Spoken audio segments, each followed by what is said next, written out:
What's up, gang? I thought I'd do something just a little different today. I am doing my 5 favorite four-wheel drive tractors. Now, I know some of you are going to argue this isn't like a four-wheel drive tractor in the traditional sense. It's a four-wheel drive tractor. I hate to burst your bubble.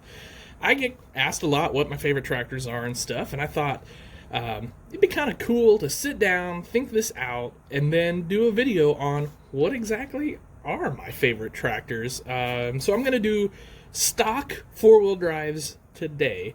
Eventually I'll do customs. We'll probably do combines, two-wheel drives, front-wheel assist. Well, what the heck? It's kind of fun, right? To go through and we can all talk about that. So this is kind of my personal favorite list. I have chosen these based on a couple things. Like, obviously, what the tractor means to me. If it invokes certain memories, thoughts, emotions, things like that. Also, if the tractor was significant or if the toy was significant. And that's going to be really controversial, I know, but we're just going to have to kind of deal with it a little bit. I mean, they're toys. How controversial can this be? But I think this is the one that most people are going to kind of be like, what? About. So this is an International 6388. 2+2 Anteater Snoopy, whatever you want to call it. Now, here's the really sucky thing about this. These don't articulate worth a poo, and that kind of sucks. Now we do get some nice pivot up here, but you'd have to do some fairly decent work to get these to articulate, unfortunately. But here is why.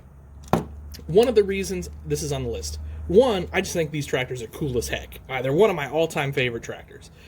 Two, Ertl brought these back out. Not this model first necessarily, but this casting 2+2 back out. It was a huge deal because before that we used to only have the Ertl 2+2 tractor that was really out of scale. It just was not quite right. There weren't a ton of them around, to be honest with you. They had the really small wheels, all of that, but they were pretty expensive, or at least getting there, before Ertl brought this out. Now, that kind of crashed the market on those old 2+2s. There's still some out there that are worth a little bit of money, but for the most part, what that did is that allowed everybody who just wanted a 2+2 because they liked it to get one. Now, this one's, pretty basic. Like I said, doesn't articulate well, no cab glass. Honestly, these wheels and tires are pretty chintzy, and then you've got like this plastic rubbery exhaust up here. But what that tells me, to be honest with you, is this is a toy more than a collectible, and I think that's cool. That's fine. This is something you can play with all day long. Now, there's tons of room for upgrade potential. Obviously, cab glass, lights, mirrors. There's a couple grab rails you could add, some tires and wheels that aren't terrible. And you could definitely rebuild this front grille to make it better. But other than that, this is a sweet little tractor, and they don't cost that much. So that is my number 5 favorite four-wheel drive tractor, stock. We'll put him back here. That way we kind of got a thing going, right? All right. Number 4. Wow, I almost forgot for a second there what number I was on. So, there's probably going to be a big bud on this list, right? Well, if you're going to do that, you might as well go with the 740. Now, why the 740 versus the 747? And this is obviously the Chaser version. I could have just picked the regular version. I just happen to like the Chaser version. I think it looked cool in black with the silver and all that stuff. So why these tractors? One, this is kind of the end of an era where we still had basically mostly die-cast construction. I mean, there's plastic here, of course, but mainly die-cast construction. 2, high detail, and we're still getting some high detail four-wheel drives from the manufacturers, but that's certainly leveled off quite a bit. So without spec cast making four-wheel drives, without die-cast promotions, without Top Shelf putting out new four-wheel drives, what we're seeing here is we're kind of going back to the old Ertl model of four-wheel drives. So this was high detail. You might have seen it earlier. Hood opens, nice engine. Cab opens. There's really no detail under here, but the cab still does pop up, and that's cool. We've got all sorts of really nice exhaust stacks. We've got handrails, fuel caps, decent-looking hitch back here, really sweet-looking tires. nice logoing and all that. And it articulates amazing. Actually, it probably over-articulates, if we're honest, but still, it's cool. We like it. So, that's why the Big Bud 740 is on my list at number 4. All right. Number 3, I don't even know why I did that, is 2655. I kept forgetting the model number on this. So this was the Farm Toy Show, the National Farm Toy Show, and I'm going to find you the year here, from '05. Now, I feel like this is a bit of a significant tractor in that it's high detail. It is from Ertl, also being a farm show tractor. Now, there's, of course, several other variations of this on the market now, but, this had the 3-point hitch, even though it didn't move up and down.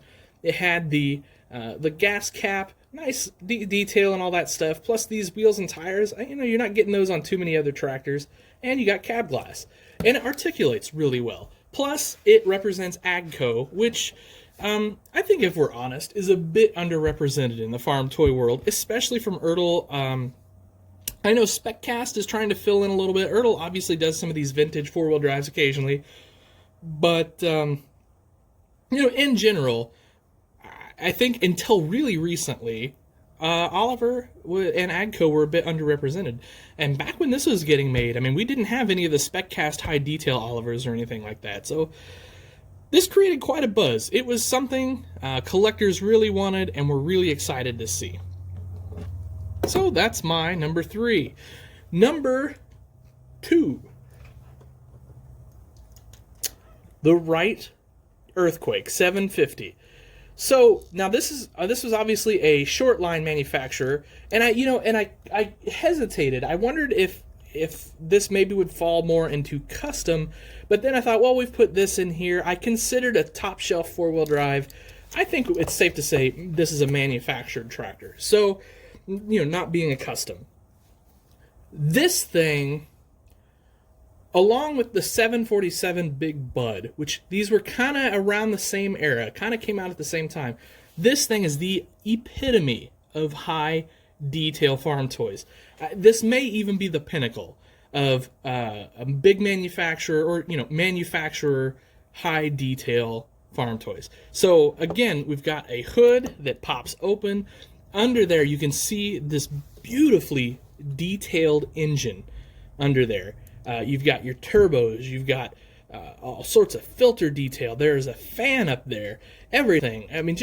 Just incredible detail. Painted black hood, that's a flat, kind of a satin black, really. Nice grill up here with some texture to it.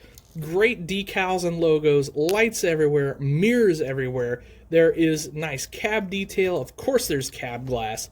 Step grip everywhere you look.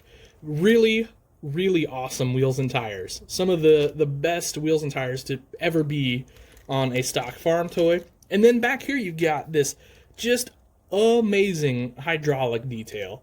Not to mention all of the articulation joint detail with your drive shafts, your rams, and all of that. Plus, you got a really nice detailed drawbar there and hitch. So, this gets my number 2 because I think this was peak detail in farm toys for stock toys. Last and not least, now this is the Chaser version, obviously, we have got the Case IH 450 Authentics. And I put this in here because I feel like this was peak Authentics from Ertl. And again, massive detail on this tractor. So, anyway, guys, you've seen the videos on this, and especially recently. Sorry, had to handle something real quick. So, again, like super high detail here, handrails everywhere, detail painting everywhere, detailed interior. Although it has that darned Ertl flat disc steering wheel in there. Gosh darn it, one of these days they'll get it right. Hood opens, super awesome. Let's check out some of the undercarriage detail here. You've got your toe line. Obviously, you got your detailed articulating joint. You can see your rear all your rear planetary and everything there, and just a sweet, sweet tractor. I don't know, from the first time I saw one of these, the red one, not necessarily the gold one, it was just one of my all-time favorite tractors, and all-time favorite toys. So there it is, guys. Number 1. 5, 4, 3, 2, 1. Some of them significant in the toy world, some of them not so much, but I think each one has its own place, and I think if I could only have 5 four-wheel drives in my collection, well, they'd all be Steiger. But other than that, these would be it. Alright, guys. Thanks for watching. Sure appreciate it. Please do the like, share, subscribe thing. Have yourselves a great day. Treat each other well. Happy tractor hunting.